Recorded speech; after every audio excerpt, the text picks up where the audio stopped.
Hello everyone. Let's review shlokas 156 and 157 in Lalitha Sahasranamam. prāṇeśvarī prāṇadātrī pañchāśat-pīṭharūpiṇī viśṛṅkhalā viviktasthā vīramātā viyatprasūḥ mukundā mukti nilayā mūlavigraha rūpiṇī bhāvaGYnā bhavarogaghnī chakra pravartinī. Let's take a look at the meanings of the namas. The first nama here is prāṇeśvarī, which can be split as prāṇaśvarī. Prāṇam means life. Ishvari means ruler. So, prāṇeśvarī means the ruler of life. So, pranam is life, and actually prana can be split into anaha. Anaha means movement. Pra means to bring forth. So, pranam means that which brings movement, or that which is the cause of movement. Therefore, life is the cause of movement. So, a living thing can move, can do things on its own, and when the life departs, that particular body cannot do anything, and therefore that is called as life. And she is the ruler of life, in that she is the one who created life. If you look at the cause of creation, the cause of creation is said to be the spanda, or the root cause of the universe manifesting is said to be spanda, which is a pulse. It is a small movement, and it's that movement that gave rise to this entire universe. And that movement was as a result of that ultimate reality. So, as that ultimate reality, she is the one who created this movement in the universe and resulted in the universe manifesting and constantly expanding. And she is also the one who is responsible for the movement inside each living thing, which is supposed to be the life. In Tamil, it's called as uyir. The next nama here is prāṇadātrī. Pranam again here is life, and Datri means one who bestows, one who gives. Therefore, as prāṇadātrī, she is bestower of life. Sometimes people think pranam means breath or oxygen. Pranam means life, and that has 5 pranavayus, and one of the pranavayu is what we breathe in, the air we breathe in. So, prāṇadātrī is one who gives life. pañchāśat-pīṭharūpiṇī is the next nama. Is pañchāśat-pīṭharūpiṇī. That's how we can split it. Pañchāśat means 50. So 50, the number 50. Pīṭam means seats. Rūpiṇī can be interpreted as present in, or is in the form of, or is the embodiment of. So pañchāśat-pīṭharūpiṇī means one who is present in 50 seats. That's what it means. So what are these 50 seats where she is present in? The first way to interpret it is, if we think of pañchāśat as roughly 50, then the pañchāśat represents the 51 Shakti-pīṭams. So the Shakti-pīṭams are supposed to be places where there is a high concentration of energy. So the Shakti-pīṭams are the places where the body parts of Sati fell all over the earth. So Sati is the wife of Shiva, and she is also the daughter of Daksha. And Daksha conducted a yajna where he did not invite Shiva, and Dakshayani went to the yajna to ask for justice, because Shiva was owed a share, and Shiva is also the son-in-law and should have been invited to a yajna conducted by the father-in-law. So she went there to ask for justice, but Daksha did not treat her well, and therefore she did not want to be known as Daksha's daughter anymore, and therefore she jumped into the fire and gave away the body that was given by Daksha. As that particular body, as daughter of Daksha, was given by Daksha, so she discarded that body. Obviously, Shiva got very upset, and he did a Rudra Tandavam. He destroyed everything, and he took the body from the yajna fire and he carried it on his shoulders, and Vishnu with his Sudarshana chakra made a cut, and the body started to disintegrate, and it fell in several places. And these places are supposed to be high concentration of energy, and there are temples in all of these places, and we worship them as Shakti-pīṭams. So pañchāśat-pīṭharūpiṇī could be one who resides in 50-ish seats, which are the Shakti Pīṭams. Another way to look at the 50 seats is the 50 represents the alphabets in Sanskrit. There are totally 50 alphabets in Sanskrit, and it is called as Varnamala, and each alphabet is called as Matruka. That's why we call her Matruka Varna-rūpiṇī. So each alphabet actually is a visual representation of the sound, right? And if you see, this entire universe is nothing but the expression of divine as a language. So all the possible sounds together in this universe is also called as Nada Brahman, which is nothing but the ultimate reality. And that ultimate reality has emanated into all the different sounds that are represented by these alphabets. Therefore, those 50 seats are also the 50 alphabets. And if you see, all these alphabets together make up all the different mantras. And all these mantras are chanted, and they are helping us reach to the ultimate reality or increase our awareness. So if you look at the Panchadasi mantra, which is one of the potent Sri Vidya mantra, the Panchadasi mantra and Lalitha are not different. They are one and the same.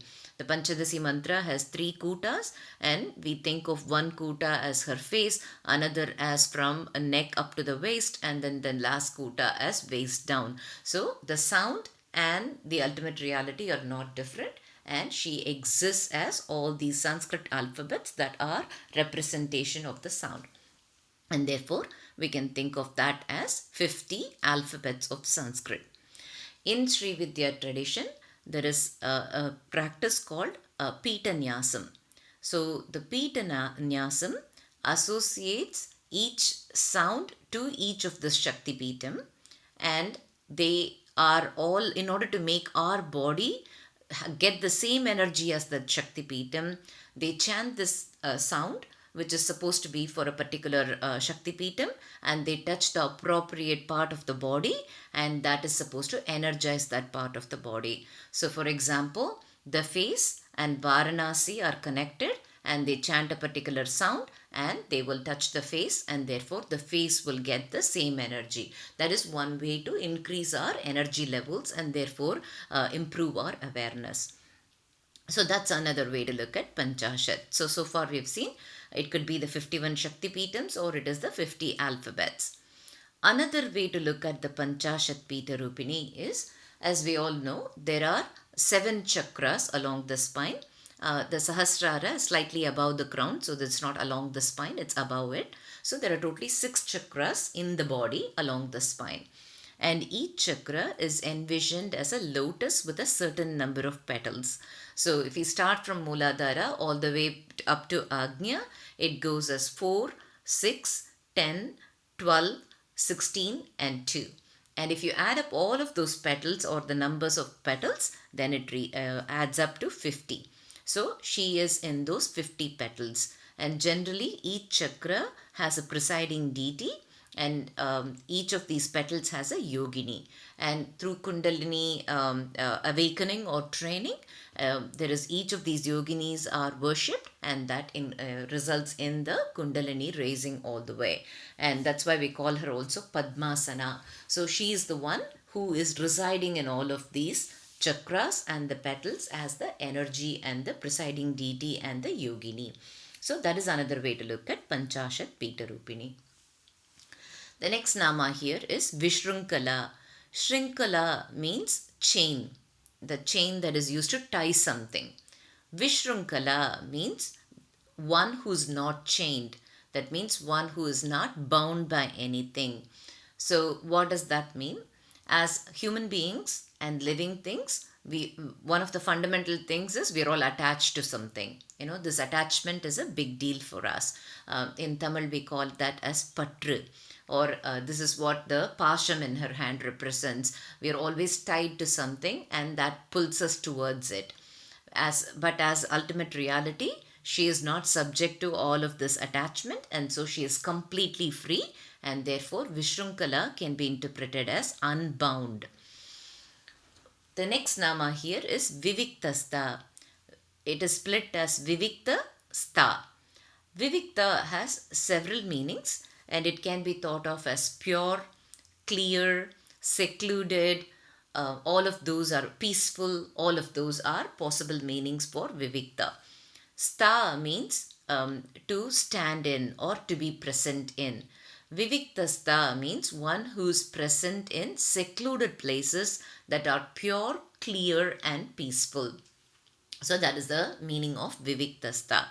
And you can think of it, if there are temples on top of the hill, or if you are in the presence of the ocean, etc., you can definitely feel the presence, the energy. And that's where she is residing in, or she is present in.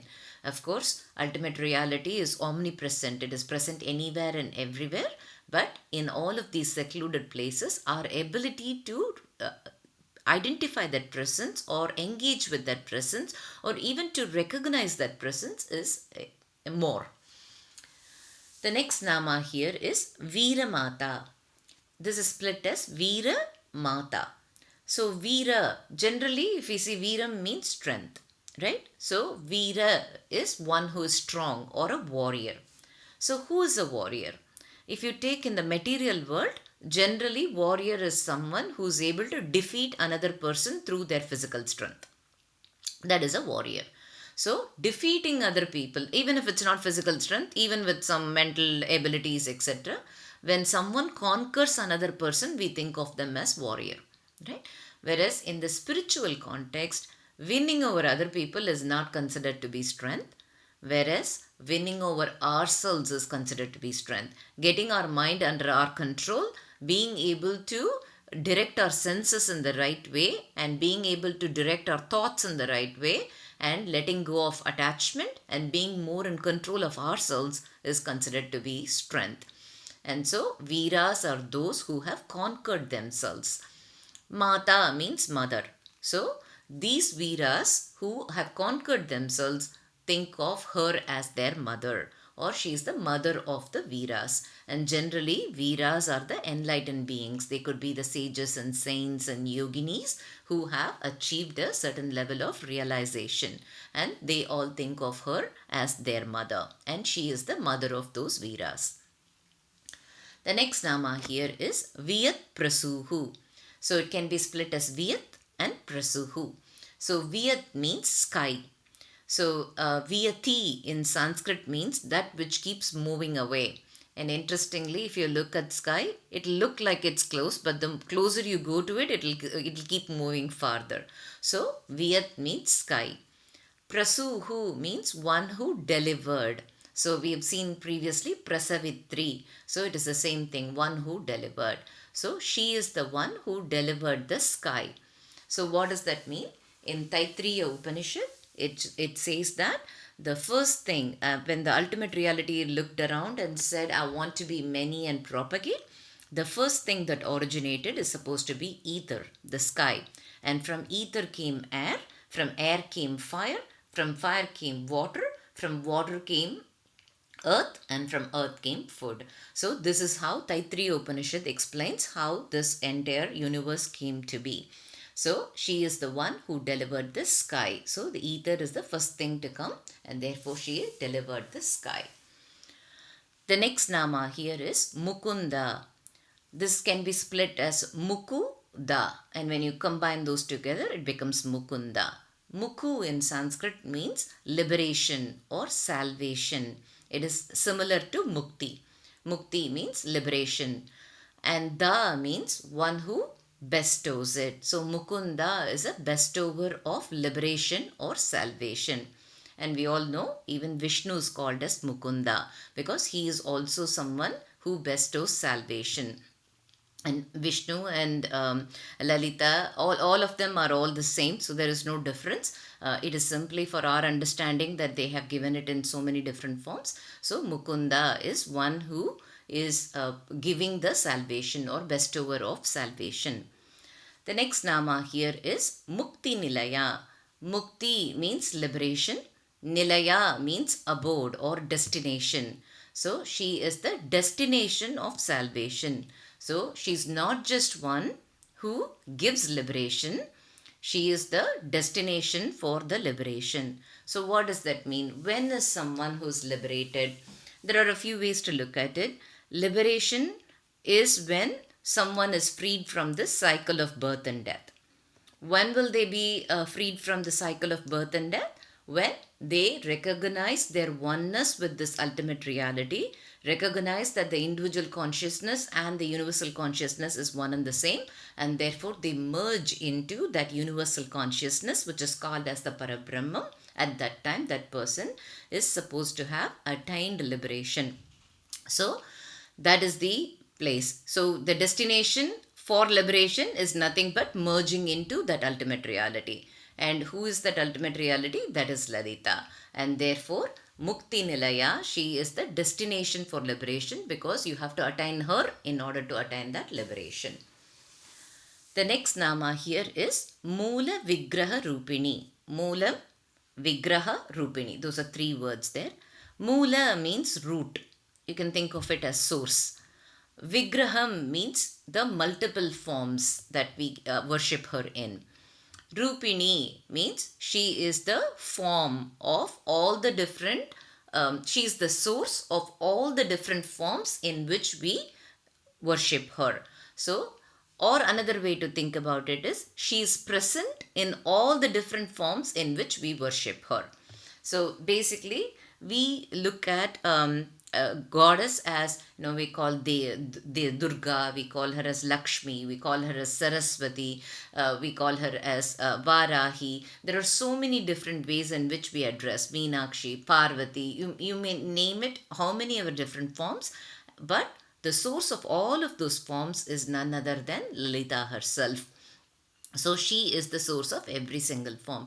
No matter what name you associate to the goddess, every single form is none other than Lalitha. Therefore, mūlavigraha rūpiṇī means she is source of all the forms in which we worship her.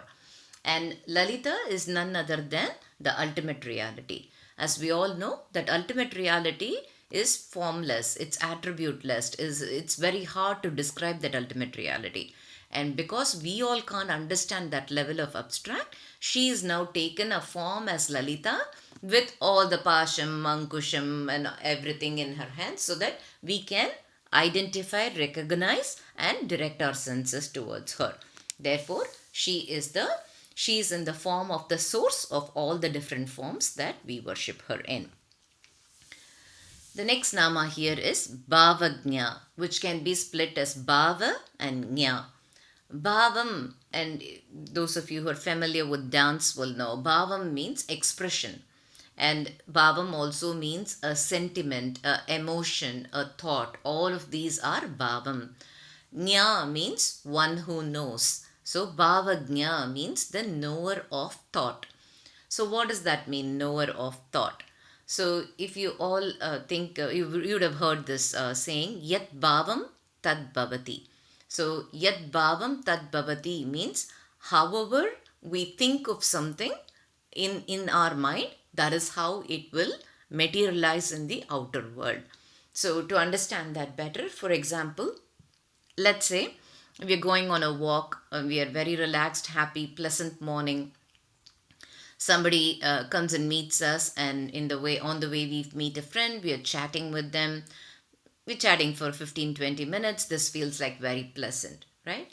Same thing now. You're walking on the road, you're rushing, you're getting late to go somewhere, you're in a position of, very stressed, and you want to make it there on time. Now the same friend intervenes and then now starts to do the same talk that they did with you earlier. This time, how are you going to react to it?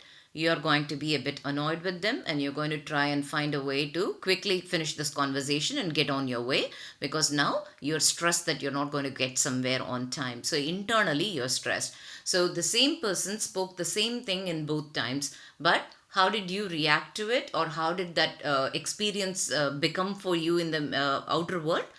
One time you were relaxed, so the experience was different. One time you were upset, so the experience was different. So it is our inner state which allows us to interpret the world. It is our inner state that decides how we will work with the world. So our inner state is what she is aware of. So the thought or the emotion or the sentiment is all part of our inner state. So she is someone who understands our inner state. So this is why when we go to the temple, telling her, I want this, I want that, asking God for that, any God for that, is probably not the right approach, because God already knows everything that's going on with our life. We may not be aware of the presence of God in our life, but God is always with us and is always aware. And therefore, the best thing to do when we go to temples is to ask God to give us the ability to always engage with God and not to forget God and keep God in our thoughts at every point in time. So that way we can come to recognize the presence of God in our life. Another way to look at bhava, in Sanskrit, bhava also means spirit. And if you see, the spirit behind everything, or the soul within everything, is none other than Shiva. So he's also called as bhava. And therefore, bhavaGYnā is also one who knows Shiva. And she is the one who leads us to the Shiva Jnanam. So she is also the one who's aware of Shiva. So that is another way to look at it. Bhavarogaghnī, which can be split as bhava-roga-ghnī. Bhava means this cycle of birth and death, which is called as samsaram. Rogam means disease. Diseases always give misery. So in this context, rogam is misery. Gni means remover. So one who removes the misery of the samsara.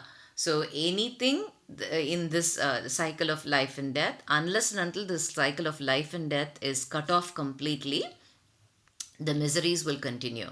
Because even things that we are attached to, things that give us joy now, are always capable of giving misery. And as long as we are in the cycle of birth and death, you can never avoid that misery, whether it is due to the body, which is due to the natural disasters, etc. That will continue, or due to the mind, etc. Those all continue. And the only way to get rid of all of that is through her grace. And she is the one who is capable of removing those miseries of the samsara.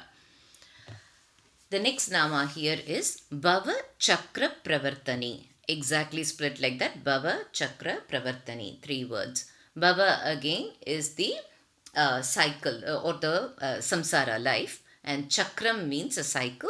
And pravartinī means one who's set in motion. So she set this life cycle in motion.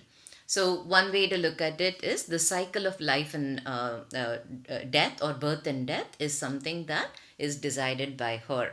So how many, the papa, punya, and people getting to the next birth as a result of that, those are all things that she has destined, and therefore she is the one who set all of this in motion, and therefore she is the one who governs all of this life cycle.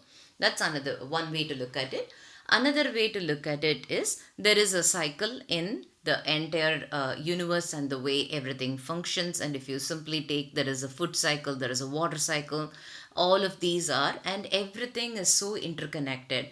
And if you look at it, from the soil comes grass and plants, and the herbivores eat all of those, and the herbivores are eaten by the carnivores, and when the carnivores die, they become again manure for the soil, which then continues the cycle. So there is this cycle that you can see in everything. There are seasons that are in a cycle. There is a water cycle. So everything is in a perfect working order and so well interconnected, and she's the one who set all of this in motion. So with that, we have looked at the meanings of all the namas in these 2 shlokas. Let's look at a short story related to the nama pañchāśat-pīṭharūpiṇī. Once Parvati had this strong desire to live in a big palace, a really huge mansion. And as you all know, Parvati lives with Shiva in Kailasa along with Ganesha and Muruga. So suddenly she had this desire to live in a huge palace. So she went up to Shiva and she said, Swami, how will it be if we all live in a big mansion? Our children will have lots of place to play, and we could be sitting there, casually sitting, watching them play. How do you think it will be? And Shiva smiled at her. And the reason Shiva was smiling at her was because Shiva is Kameshvara. He has mastered all the desires. He has no such desire. And for him, being in Kailasa or being in a beautiful mansion Doesn't make a difference, it's all the same. So he smiled at her and he said, you know what my response is going to be. It doesn't make a big difference for me whether I'm in Kailasa or elsewhere. And then Parvati said, no, I really want a palace now. That's that. Now you make arrangements for me to have a beautiful palace. So once Shiva understood that Parvati really wanted this palace, so he called Vishwakarma, who is the architect of all the devas. And he told him, Parvati really wants a beautiful palace. Now Vishwakarma built something that's fit for her. And so Vishwakarma went around the earth and he was trying to see what is a good place to build the palace. And he came across a beautiful island. It was so beautiful. And so he decided this is the place that he's going to build that mansion. And he took that so much care with the design, the construction and everything, because the Lokamata Parvati is going to live there, and therefore this palace had to be fit for her. And so he took extreme care in every single thing he was watching for and made sure it was perfect, it was beautiful, and it was of great quality. So the mansion took shape so beautifully. It was really spacious. It was huge. It had beautiful arches. The palace looked really good, and it was decked up with gold gemstones. Wherever you see, there are beautiful carvings. So it turned out to be very beautiful, and it had an amazing garden with lots of flowers that are rare and extremely pleasant and also very good smells, everything. And then there were all these fountains in the front yard. So this was a vision to behold, and it was against an amazing setting along with the island and the way everything was around it. This was a vision to behold. So now Vishwakarma was very happy that he had done a good job, and therefore he went to Kailasa and he asked Parvati and Shiva to come and look at the house that he has built. So both of them came and they were touring the house. As they were touring the house, suddenly they heard this constant sound coming towards them. It was a sound of chanting Om Namah Shivaya. So there is this constant Om Namah Shivaya, Om Namah Shivaya. So this is constantly coming their way. So now Parvati is asking, who's chanting Shiva's name here? And therefore they follow that sound and they go into a forest. And in the forest, under a tree, they are finding that there is a man who has 10 heads and he's sitting in a tapas position and constantly chanting Shiva's name. Yes, you all guessed it right. It was none other than Ravana. And Ravana is an ardent Shiva Bhakta. And this time Ravana was praying so he could have a vision of Shiva. And so Shiva and Parvati walked towards Ravana. And Shiva was smiling. So Ravana was doing this chanting for a very long time, and Shiva hadn't responded yet, and it was Parvati's way of dragging Shiva so that he can respond to Ravana. So then Shiva spoke to Ravana and he said, Ravana, open your eyes. Your penance was so strong that it not just brought me, it also brought Parvati along. So open your eyes and look at both of us. And so when he heard Shiva's voice, Ravana opened his eyes, and Ravana was overjoyed to see Shiva and Shakti together. What a blessing it is to be able to see both of them together. So Ravana was really happy. So immediately he fell at their feet and took their blessings, and Shiva blessed him that he would get everything that he desires.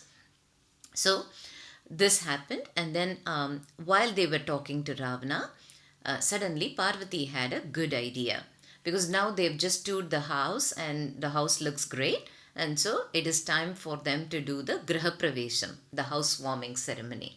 So always the Griha Pravesam is done by a priest. And as we all know, Ravana is actually a Brahmin. He is the son of sage Vishravas. And Ravana is extremely well versed in Vedas. He is good in astrology. He is great in music. So Ravana has all these qualities. And then Parvati thought, oh, he would be the perfect priest for the Griha Pravesam. And so she asked him, Ravana, will you be willing to do the Griha Pravesam ceremony for the house that we have built here? And Ravana was very happy. It was an amazing opportunity for him to be of service to Shiva and Parvati. So because he is great in astrology, immediately he decided on an auspicious date on which to conduct this particular ceremony. Now it was the day of the ceremony. So Ravana conducted the ceremony, did all the mantras or whatever the Vedas are saying, which is the procedure for that particular ceremony. He conducted all of them in an excellent manner. And at the auspicious time when Ravana instructed, both Shiva and Parvati stepped inside that house and they entered the house. As it is, it was a beautiful house. It was against a great backdrop. The structure was amazing, beautiful flowers and fountains and everything. But it now became even more beautiful, or something beyond it. It is like a wonderful thing now, because both Shiva and Parvati stepped in there. So the auspiciousness factor went up significantly. So this whole thing was very pleasing for Parvati. She wanted to have a palace. She got a beautiful palace. The ceremony went very well. So Parvati is feeling really happy. And so she looks at Ravana and she's saying, Ravana, you did a great job with this Graha Pravesam ceremony. So what do you want as Sambhavana? Sambhavana is the payment for doing that particular ceremony. So she asked, what would you like to have? Tell me whatever you want. And again Shiva standing there with a smile. Because generally the rule is that the priest should never ask for a particular price. Whatever the person gives, they should take it and go. That is the general norm for how these are conducted. But now Parvati has created a situation where Ravana is able to ask for something. Ravana definitely has a lot of good qualities, but one bad quality in him is he cannot control his desires. What he wants, he wants. And so when Parvati gave him the chance to say, tell me what you want, he looked around and he saw this beautiful palace, and he suddenly thought, oh, this palace is so beautiful. I've fallen in love with it, and it is something that Shiva and Parvati stepped in, and he thought that would be great to have the palace. So immediately he asked Parvati, you know what, I would like to have this palace as the Sambhavana. And you can imagine the situation here, give an inch, they ask for a mile. So in return for doing the Graha Pravesam ceremony of the palace, he's asking for the palace itself. That is the level of Ravana's greed. And Parvati was taken aback for a minute, but anyways, she said, okay, fine, you can have the palace. And as soon as he asked and Parvati granted it, Ravana started to feel very ashamed. He was also feeling very guilty. Parvati really desired for a mansion, and this one was constructed so specifically so that it's fit for her, and he asked for that. So he almost felt like he took away something from her. And also he was feeling like if Parvati had resided in this palace, then she would have been in Lanka itself. It is that island where they built it. It is Ravana's kingdom. And she would have resided in Lanka. And if Parvati resides in Lanka, imagine the prosperity of Lanka. So belatedly, he is now realizing that. And as a king, he wants prosperity for all his subjects. And then he thinks, oh, I should not have done that. And now he's feeling ashamed that he asked for the palace in return for doing the Graha Pravesam ceremony.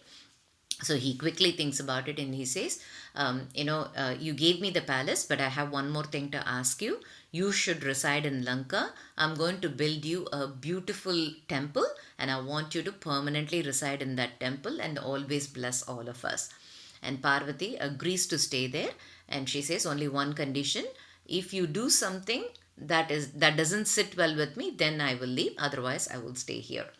So it is said that Ravana built a grand temple. He took her palace, right? So to compensate for it, he built a grand temple, and he built it in the exact place where Sati Devi's groin fell. And that is called as the Shankari Devi temple in Lanka. And it is on top of a cliff which is called as Trikonamalai or Trincomalee in the current days. And Trikonamalai is also considered to be a Dakshina Kailasa, and it is supposed to be a very revered place. And if you look at the Shakti Peetams, the number of Shakti Peetams is always in question. Some people say there are 51, some people say there are 64, some say there are 108. And then if you also think about which ones are those Shakti Peetams, there is also some doubt about exactly which temples fall under that category. But this is where Adi Shankaracharya has kindly pointed us to 18 Shakti Peetams that are supposed to be very, very special.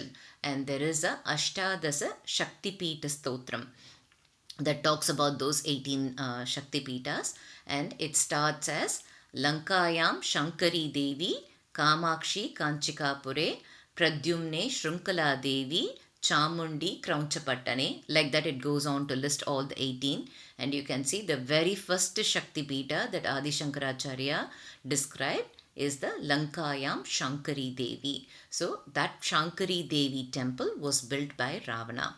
So we said the place where it fell was the place where Sati's groin fell, and it is on top of a cliff that's considered to be part of Kailasa. How is that? Kailasa is usually in the north. How come Sri Lanka is on the south and we are saying that is a Kailasa? It is said that when Brahma created the universe, the earth was a bit unstable. There was lots of earthquake, and therefore earth was not very stable. So Brahma called Adisesha, and Adisesha is the 1,000-hooded snake, and he is the couch for Vishnu. Vishnu is always lying on Adisesha. So he called Adisesha and he asked him to support the earth. So Adisesha with his 1,000 hoods was supposed to hold up the earth so that earth doesn't have those quakes quite often. And Adisesha, a little bit about Adisesha. Adisesha is the son of sage Kashyapa and Kadru. Sage Kashyapa married Vinata and Kadru, who are both sisters, and Vinata had two sons, Aruna and Garuda, and Kadru had 1,000 serpent sons. And Vinata and Kadru always had some competition going between them, and one day they had a bet as to Uchirava's, the horse that came out of the Samudra Manthan, whether his tail was black or white. Vinata said Uchirava's tail is white, and Kadru said Uchirava's tail is black. And the condition of the bet was whoever loses will permanently become the slave of the winner. So that was the deal. And actually Uchirava's tail was white. But Kadru did not want to lose the bet, and therefore she called her sons and asked them to go hang on the tail of the horse. And these are all snakes that are black, and therefore when they hung on the tail looked black, and Vinata thought that she lost, and therefore she became a slave of Kadru. Adisesha saw all of this. He did not take part in it, but he was terribly disappointed with his mother and the brothers. And so he went away from them and he went on a hunger strike, upavasam. So he didn't eat anything, he was only breathing air. And it was at this point that Brahma called Adisesha and asked him to support the earth. And Adisesha was very happy to be of use, and therefore he readily agreed and he went to go and support the earth. In the meantime, Vayu Bhagavan got to know that Adisesha was asked to support the earth, and Vayu Bhagavan went to Adisesha and he was provoking him. He laughed at him and he said, "You yourself need protection from Garuda," because Garuda is trying to avenge his mom becoming a slave for Kadru. So he goes against all the snakes. So he's saying, you yourself need protection from Garuda, and you are now going to go support the earth. How is this going to happen? And Adisesha got very upset. He did not like to be portrayed as a weak person. And Adisesha said, "Hey, I have been consuming you and living, so I have eaten you," because he was subsisting on air. So don't you talk to me like that. And then Adisesha, in order to avenge his insult, he said, "You know what? Let us both have a challenge. Let me hold Kailasa down, and we'll see. You blow as much as you want. We'll see whether you're able to move even a single thing from Kailasa." So now Vayu also accepted that challenge, and Adisesha went and coiled around Kailasa, and now the wind is blowing in an effort to move something out of Kailasa, be it move a peak or move a rock or something like that. So Vayu is trying hard to move that. So while this battle is going on between these two, there are also other people living in Kailasa, right? Shiva lives in Kailasa, but there are also all the Shivaganas, all the sages who might be praying there, all the animals that are living there. Now imagine Vayu with all its might is blowing there. So this is a terrible hurricane or something beyond that that's happening. So everything is suffering and they're all running to Shiva and saying, Shiva, please somehow protect us. This is happening. So Shiva calls Brahma and he says, build me one more Kailasa. And Brahma built it in Sri Lanka. That's called as Dakshina Kailasa, that particular mountain. And so they moved all the people who were in Kailasa into this new place. And then he went to stop the battle between Vayu and Adisesha. So he went to Adisesha and he said, Adisesha, look at me. This is all my play. I wanted to bless people out of two places. So I wanted another Kailasa created, and that's why I did all of this. Now it's all done. So you don't have to continue this anymore. As Shiva was addressing Adisesha, Adisesha looked up. So he was not holding Kailasa as tight. In the meantime, Vayu was still blowing because Shiva didn't talk to him yet.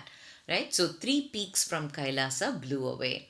It is said that one peak fell in Trichy, and today it's called as the Rockfort. The Thayumanavar temple is on that. Another peak fell in Sri Kalahasti, and the third peak fell in this Dakshina Kailasa, and that is called as the Tirukonamalai. So Konam means angle, and even in Sanskrit it means angle. So it fell as a cliff or a tall peak, and it is there that this particular temple was built. And it is said that today in common terminology it's called as Trincomalee. So that is the story of where this Shankari Devi temple was built. Obviously it was built by Ravana, but unfortunately that temple doesn't exist today. It is said that, as the new rulers of Lanka, when the Buddhist kings were rulers, some of the temples were destroyed.